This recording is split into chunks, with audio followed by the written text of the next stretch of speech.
हाय दोस्तों, आप लोग कैसे हैं? शायद आप लोग ठीक होंगे। आपका कीमती समय न लेते हुए डायरेक्ट में आज क्लास शुरू करते हैं।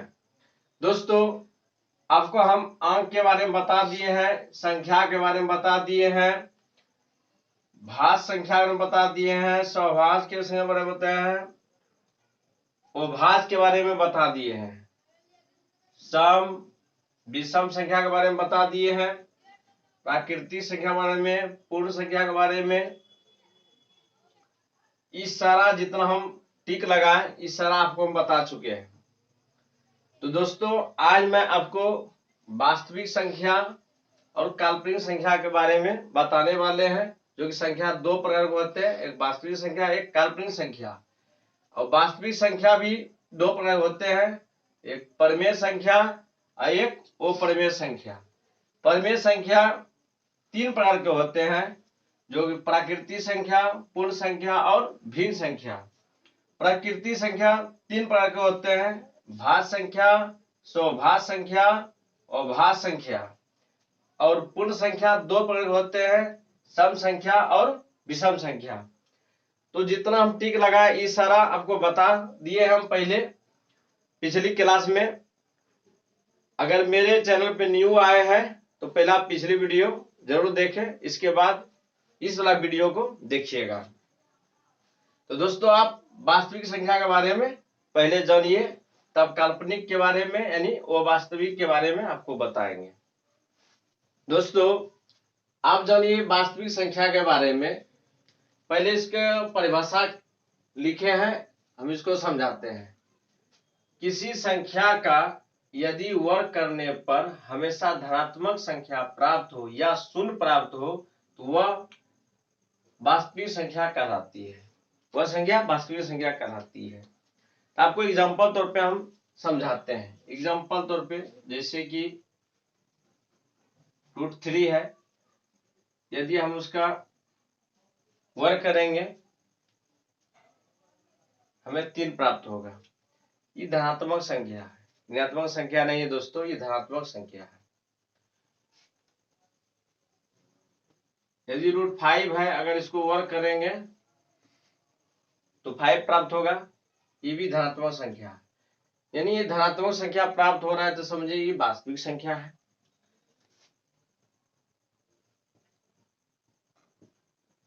यदि दोस्तों रूट के बाहर अगर माइनस है, अगर वर्ग करेंगे तो 5 प्राप्त होगा, मतलब धनात्मक संख्या प्राप्त होगा। क्योंकि वर्ग करेंगे तो रूट तो हट जाएगा तो 5 रहेगा, और जब माइनस माइनस प्लस होता है दोस्तों, अगर इसको गुणा कीजिएगा तो ये धनात्मक हो गया। तो शायद आप समझ गए होंगे। यदि रूट के अंदर स्क्वायर वर्ग करें तो रूट वर्ग करने पर तो रूट तो हट जाएगा, लेकिन माइनस अंदर में है तो ये माइनस रह जाएगा, तो माइनस प्राप्त हो गया। तो दोस्तों ये संख्या वास्तविक संख्या नहीं है, जिसका उल्टा वो वास्तविक संख्या कहलाती है और काल्पनिक संख्या कहलाती है। तो शायद आप जान गए होंगे, तो आप वो वास्तविक संख्या बारे में आपको समझाते हैं। दोस्तों, आप वास्तविक संख्या बारे में समझ गए, आप काल्पनिक संख्या बारे में समझिए। किसी संख्या का यदि वर्ग करने पर यदि ऋणात्मक संख्या प्राप्त हो तो वह संख्या काल्पनिक संख्या कहलाती है। दोस्तों,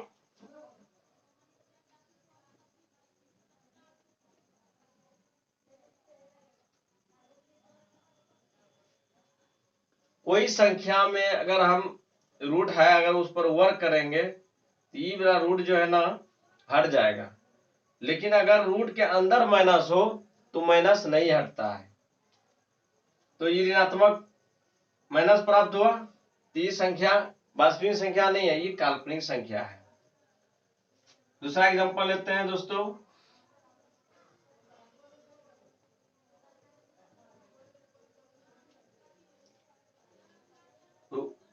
अंदर रूट पे अगर वर्क करेंगे तो रूट हट जाएगा, लेकिन इसके अंदर अगर माइनस है तो माइनस रह जाएगा। इस तरह आप अपने से भी अनेक संख्या का उदाहरण ले सकते हैं। तो शायद आप काल्पनिक संख्या के बारे में समझ गए होंगे। यदि दोस्तों प्लस आ जाए तो वह हमेशा वास्तविक संख्या कहलाएगा, यदि वर्ग करने पर माइनस आ जाए वो हमेशा काल्पनिक संख्या कहलाएगा। तो दोस्तों आप समझ गए। दोस्तों आप सीखे परिमेय संख्या के बारे में। सभी दोस्तों परिमेय संख्या के बारे में तो जानते ही होंगे और कुछ नहीं जानते होंगे, लेकिन परिमेय संख्या का निर्माण कैसे हुआ इसके बारे में बहुत कम ही जानते हैं। लेकिन आज के बाद कभी आप नहीं भूलिएगा, और कभी कोई पूछे कि परिमेय संख्या का निर्माण कैसे हुआ तो आप बता दीजिएगा। लेकिन परिमेय संख्या बताने के पहले आपको भिन्न संख्या बताएंगे, अब भिन्न का कुछ अंश बताएंगे। जब भिन्न वाला चैप्टर जब आपको बताएंगे उस टाइम में भिन्न का पूरा स्वरूप प्रकार के बारे में बताएंगे, लेकिन अब भिन्न के बारे में कुछ बताते हैं, क्योंकि परिमेय संख्या का निर्माण करने में भिन्न संख्या का बहुत सहयोग है। एग्जाम्पल तौर पे समझाना चाहते हैं दोस्त, एक गोला है, इसको दो भाग में हम बांट दिए। अगर आपको कोई बोले कि इसको एक भाग में लिखिए, एक और दो, तो एक भाग है, एक लिख दिए। ये पूरा भाग कितना है? दो है, एक बटा दो। यदि दोस्तों इसको हम चार भाग में बांट दें, एक दो तीन चार, अब इसका एक भाग का निकालने के लिए बोले तो एक लिख देते हैं। अब पूरा भाग कितना है? चार। तो हमारे देश के वैज्ञानिक ने इसका एक अलग नाम दिया जिसे कहते हैं भिन्न। तो ऊपर वाले को अंश कहते हैं और नीचे वाले को हर कहते हैं।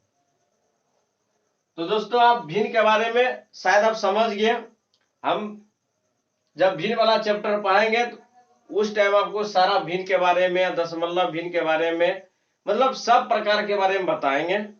आप भिन्न के बारे में समझ गए अभी कुछ। अब परिमेय संख्या बारे में आप जानिए। दोस्तों आप सीखिए परिमेय संख्या का निर्माण कैसे होता है। आपको हम समीकरण के तौर पे समझाएंगे, आप ध्यान से देखिएगा और अपने नोटबुक में लिखिएगा। दोस्तों आप देखिए परिमेय संख्या का निर्माण कैसे हुआ। हम एक समीकरण लिए 2x बराबर 1। कोई भी संख्या से अगर हम प्रकृति संख्या से गुना करते हैं दो में, कभी भी एक प्राप्त नहीं होगा। आप अपने प्रयास करके देख लीजिएगा। इसके बदले हम दूसरा समीकरण लेते हैं दोस्तों, और उस समीकरण से सिद्ध करेंगे कि परिमेय संख्या का निर्माण कैसे हुआ। दोस्तों 1 2 3 4 5 पांच समीकरण लिए दोस्तों। इसी पांच समीकरण से हम परिमेय संख्या का निर्माण करेंगे और जान जाइएगा परिमेय संख्या का निर्माण कैसे हुआ। उदाहरण तौर पे आपको समझाते हैं दोस्तों। x प्लस 3 बराबर 5, अगर 3 को इस पार लेकर आएंगे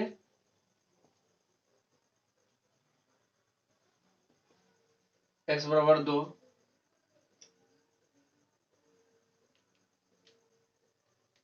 तीन को इस पर लाए तो 3 में 3 गया तो क्या बचा? 0 हुआ।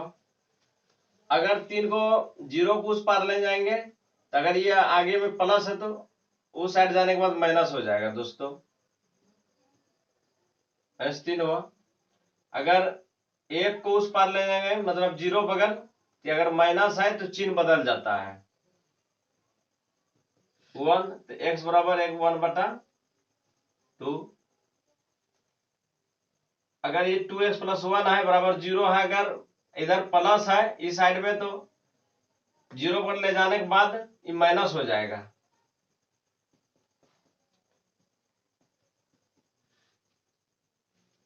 दोस्तों आप देखिए कि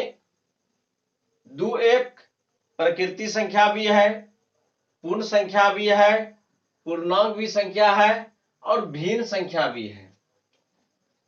लेकिन 0 पूर्ण संख्या है लेकिन प्रकृति संख्या नहीं है दोस्तों, पूर्णांक संख्या है, एक भिन्न संख्या है।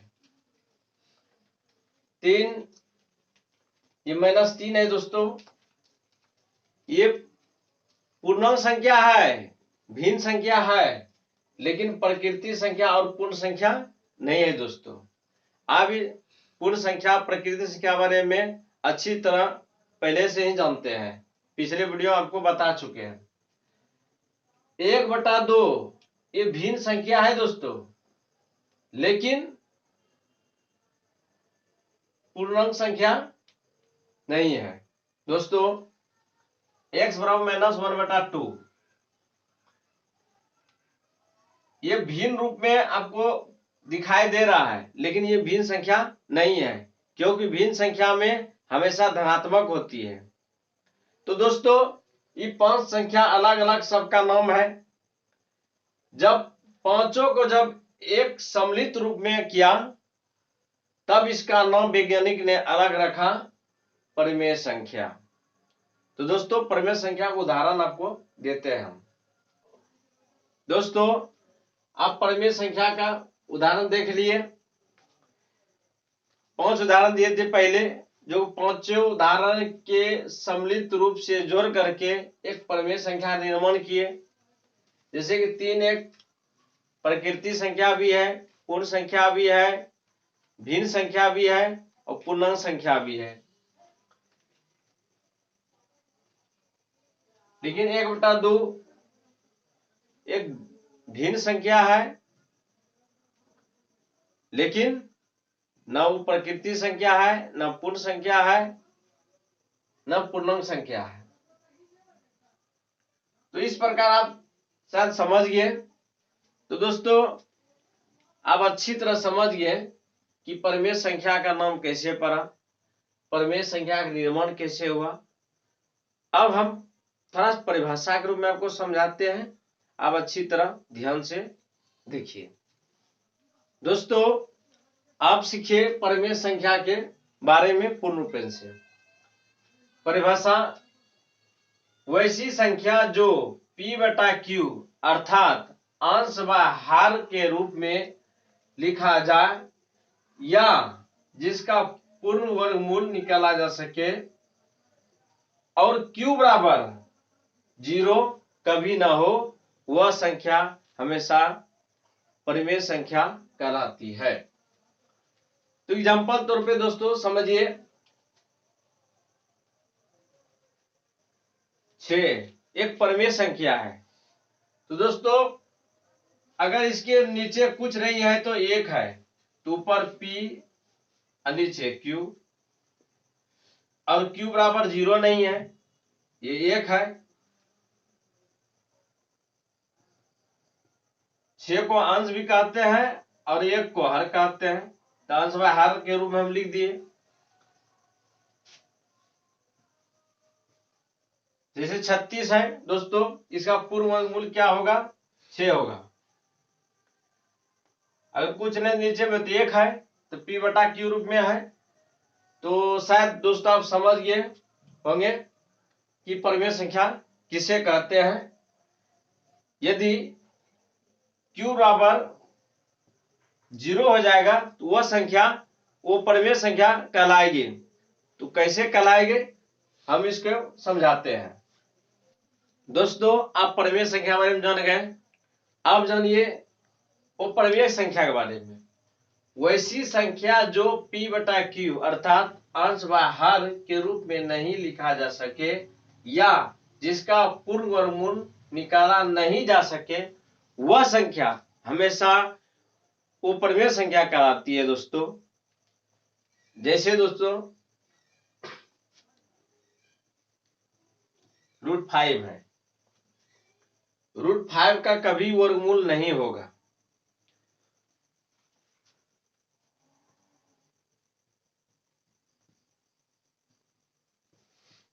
जब दोस्तों 125 का वर्गमूल निकालेंगे 5√5 होगा, ये कभी वर्गमूल नहीं होगा।